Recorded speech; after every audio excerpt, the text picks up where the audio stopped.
Hi YouTube, welcome back. It's me, Marshie. So there's been a lot of review and I'm just kind of curious on what people's opinions are on the Snow White movies. Obviously, we know what the comments are for the trailer, and honestly, all of my stuff on my For You page has been about the Snow White movie. At some point, I low-key want to go see it to see how bad it is, but also I don't want to spend my money on it. So yeah, let's dive into it. Let's go. Snow White is even worse than I expected.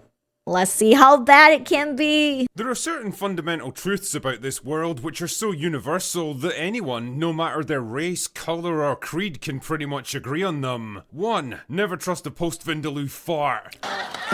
What? 2. Spreadable butter isn't. 3. Anytime a woman starts Oh my god, I hate that when the freaking butter is not spreadable and it's making hole in my sandwiches. I hate it so much. Sentence with "a real man would," you know you're about to hear some weapons grade retardation. And to that not so illustrious list, we can add that the Snow White live action remake was, without a doubt, one of the worst ideas in the whole history of entertainment. Honestly, possibly the most predictable of all failures. A project conceived for all the wrong reasons, starring all the wrong people, pushing all the wrong messages, and telling the entirely wrong story. After all the delays and the controversies and the speculation that have been swirling around it for what feels like decades now, it was actually kinda weird to finally sit down and just watch this thing. Like meeting a celebrity after following their career for years. Not a good kind of celebrity, like. More like a Jimmy Savile kind of celebrity. The kind that you're discreetly warned never to get into a lockable room alone with. Okay, also, like the wigs and costume look so cheap. I don't know. Like they spent a lot of money on this movie, like over $250 million. So I don't know why they can't get a good wigs.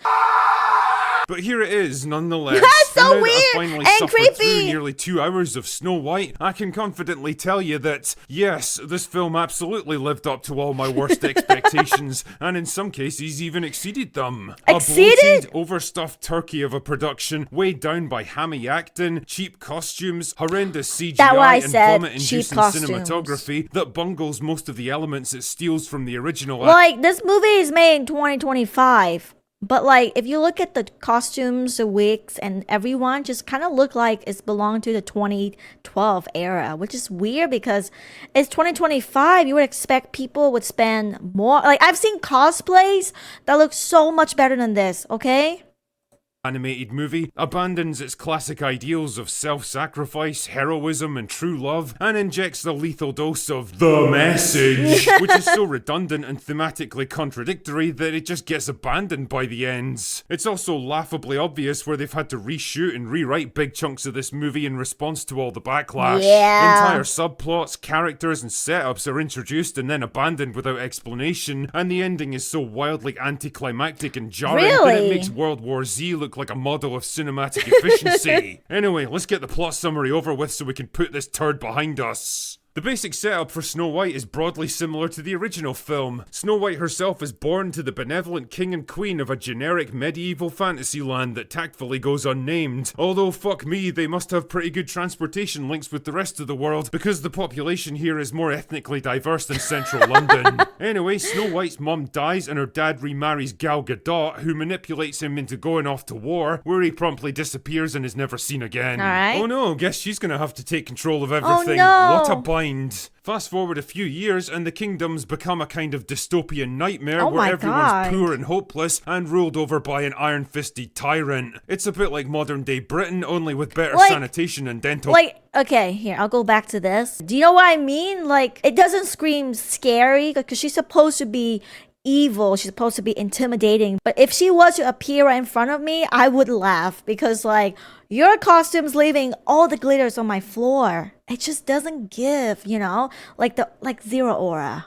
Fast forward a few years and the kingdom's become a kind of dystopian nightmare where everyone's poor and hopeless and ruled over by an It's so iron-fisted glittery. I tyrant. don't like. It's a bit Look, like I modern hate day it so Britain, much. only with better sanitation and dental care. Anyway, after a confrontation with Snow White over a bandit named Jonathan who tried to steal some food from the castle, the evil queen decides the best thing to do is send her out into the forest where the huntsman can conveniently murder her. It's a Okay. bit extreme, but I'll let it slide. side. Naturally, the huntsman has second thoughts and decides to let her go, and after wandering alone for a while, she runs into 7 dwarves that I can only describe as the kind of thing that Cthulhu probably has nightmares about. That's what I said.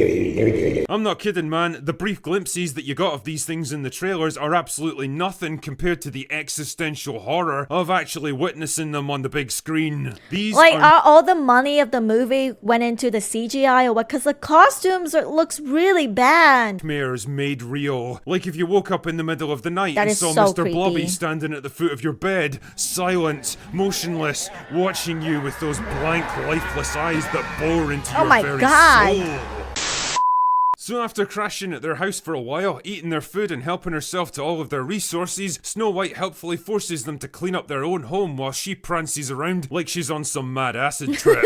Which she probably is, to be fair. I would be if I was in this fucking movie. Then for some reason she gets it into her head that her dad must still be alive, and the only way to find him is to seek out the bandits that lurk in the forests. Right. So naturally, she runs into Jonathan about 5 minutes after leaving the house so that the rest of the plot can happen, and he protects her from the evil queen's soldiers by taking an arrow that was my god, it get worse! What is this costume? I don't remember she has so much jewelries and the colors are not even matching. I'm just confused. By taking an arrow that was meant for her, so she brings him back to the dwarves to get fixed up. Oh yeah, you know those retarded looking Starbucks baristas from those early set pictures that everyone thought were the dwarves? Well, those are the bandits, who are actually out of work actors forced to become thieves because the evil queen's taxation policies shut down their entire industry. Jesus. Is that a reference to something? Is that a reference to something? Is that a reference to something? No idea. Anyway, Jonathan decides to lure the Queen's soldiers away to give Snow White time to escape, and then immediately gets captured because he's a bumbling idiot. And the evil Queen decides that she's had enough of this shit. Frankly, one sympathizes. So she turns herself into an old hag and manipulates Snow White into honestly, the makeup and the costume for the old hag actually is A. That's like the only thing I liked. A poisoned apple that makes her go a bit dead. But that's okay because Jonathan escapes prison so that the rest of the plot can happen and gives her the world's least passionate kiss, which brings her back to life so that she can begin her cunning plan to overthrow the queen and take back her kingdom. Do you want to know what that plan is? Are you ready for the fourth dimensional quantum mega chess that she plays here that would probably give Christopher Nolan a brain hemorrhage? Well, she walks into town and then convinces the soldiers to turn against the evil queen because she can remember their names. Oh my god! I'm not kidding, that's her plan. No way! So the evil queen gets mad and smashes the magic mirror and then turns into black glass and shatters, and Snow White becomes the new queen, and that's it, they all live happily ever after. Now, there's a lot I want to say about this movie, but first, let us begin with the positives. And as hard as it might be to believe, most of them actually concern Rachel Zegler. No way! No way! Now, don't get me wrong, she might be an obnoxious arsehole in the real world, but credit where credit's due here, she actually isn't terrible as Snow White. It's not true! That's impossible! I mean, her outfit looks like it cost like $100 off Amazon. Bro, that's what I said. I feel like her outfit costs less than that. Like, I just want to say, though, I think she's a very talented singer, but it's not what I imagine Snow White to be singing. Haircut makes Anton Chigurh like a cutting-edge trailblazer. Her performance is a bit over the top and theatre kid at times, and her American accent comes and goes depending on whether or not she's in a reshoot. But I do get the impression she's at least trying to do her best with the material, and she can absolutely belt out the musical numbers, which is pretty much what you'd expect from a trained vocalist. The same cannot be said for Gal Gadot, however. It genuinely pains me to say this, but I think we all need to come to the acceptance that that girl cannot fucking act. It takes a special kind of charisma, presence, and dramatic range to play a good Disney villain, and well, Gal Gadot doesn't have it. Her delivery somehow manages to be wooden and scenery chewing at the same time, and when she has to deliver a big musical number, you can pinpoint the exact moment where they swap out her voice with someone who can actually sing. Oh my god! Imagine there's no heaven. Oh Jesus! Jonathan is yet another entry into the bumbling, forgettable, non-threatening male sidekick list of modern-day Disney heroes. There's brief moments where it seems like he might be displaying the tiniest bit of attitude and heroism, but then it's immediately squashed to reinforce the idea that men are all just a bit useless. Visually, Damn. the film's an inconsistent mess. CGI Cthulhu nightmares Oh, aside, CGI the is colour so scheme bad. ranges from bleak, washed-out grey castles My and towns goodness. that look like Zack Snyder directed it, to a kind of over-the-top golden yellow piss filter for the CGI woodland scenes that's so It's excessive really it actually yellow. makes your eyes start to hurt after a while. It's funny as well because there's like one scene that was filmed on location in a real forest, and the contrast between that and the CGI fantasy version is so jarring, I actually thought the action had shifted to a whole different country. Also, you can absolutely tell this movie's been reshot to fuck. The kiss scene where Jonathan brings Snow White back to life was absolutely added in later to try to appease fans of the original. Snow White herself has clearly been toned down in places to make her less obnoxious, and I'd be willing to bet about 90% of the bandits' screen time has been cut. Most of them don't even get a single line of that's dialogue, true. which once again had me questioning,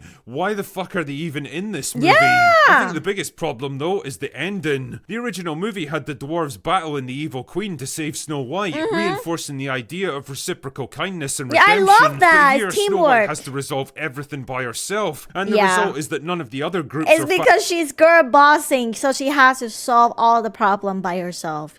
That's a wrong message too. Like, it's okay to reach out for help. It's okay to be a team player. You don't have to do everything yourself, you know? actions have anything to do. Both the bandits and the dwarves, and even Jonathan, just kind of stand around watching the whole thing play out, and I couldn't help wondering, what is the film even trying to show us here? Snow White as a character seems to be all about equity and shared responsibility. Rather than privilege and greedy self-interest, but when it comes to the crunch, she ends up having to do basically everything herself, Yeah, that's which negates what the very I point said. the movie's been trying to make for the past 2 hours. It's this fundamental inability to understand what it's even trying to say, beyond the crushingly tired princess who saves herself trope that's now become the very cliche it worked so hard to overturn that proves to be the film's real undoing. In short, Snow White is a modern-day mess. A film that's Very basically messy. been a disaster from start to finish, Very and now messy. that it's finally out, I mean, if you are going to make live action Disney movie that based on these fairy tale, like at least make it similar. If you want to make a girl boss character, then make a girl boss character. Separate movies. You don't have to change the personality of the princess. Like, change the whole thing. Like, I don't need a prince to save me. I am a girl bossing. That's fine. But that's not Snow White. At least not the Snow White I grew up with. out there, and I've reviewed it. It's something I'm very much looking forward to tossing on the ash heap of history. Do yourself a big old favor, save yourself some time and money, don't and watch go watch it. the original instead. Thank you so much for watching. I'll see you guys in the next video. Bye bye.